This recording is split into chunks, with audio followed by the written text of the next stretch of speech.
മൊഹ്സാൻ mystic, എൻ്റെ അഭിപ്രായത്തിൽ മൈസ്റ്റിക്. Okay, ആ മൈസ്റ്റിക്കിൻ്റെ കുറച്ച് വീഡിയോസൊക്കെയാണ് ഞാൻ റിവീൽ ചെയ്തിട്ടുണ്ടെങ്കിൽ, അപ്പോൾ ഞാൻ നിങ്ങളോട് ഓപ്പണായിട്ട് ഞാൻ പറഞ്ഞു നിങ്ങൾക്ക് കിട്ടും കേട്ടോ, അതിപ്പോൾ പുള്ളി തന്നെ പറയും.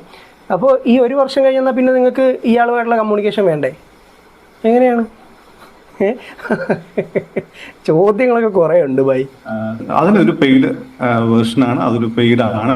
കാരണം അത് അദ്ദേഹത്തിന്റെ തന്നെ ആ ഒരു ജീവൻ അല്ലെങ്കിൽ ആ ഒരു ബന്ധം, ആ എന്താണോ ആ ഒരു ജീവിതം തന്നെ ബലി കൊടുത്തുകൊണ്ട് നേടിയിട്ടുള്ള പല പല അറിവുകളും മറ്റു കാര്യങ്ങളും ഒക്കെയാണ് ആ ഒരു വേദിയിൽ. ജീവൻ ബലി കൊടുത്ത് നേടിയ അറിവുകൾ എങ്ങനെ ഇതൊക്കെ കേട്ടാൽ നമ്മൾ ചിരിക്കുക. സുഹൃത്തുക്കളെ, it's an absolutely cheating. It's a MLM. Okay, money chain, multi level marketing money chain scam. So നിങ്ങൾ ആരെങ്കിലുമൊക്കെ ഇവൻ്റെയൊക്കെ ഈ വാക്കുകൾ വിശ്വസിച്ചിട്ട് നിങ്ങൾ കോൺസെൻട്രേറ്റായി ഇരിക്കുന്നതിനോ, നിങ്ങൾ ധ്യാനിക്കുന്നതിനോ, നിങ്ങൾ യോഗ ചെയ്യുന്ന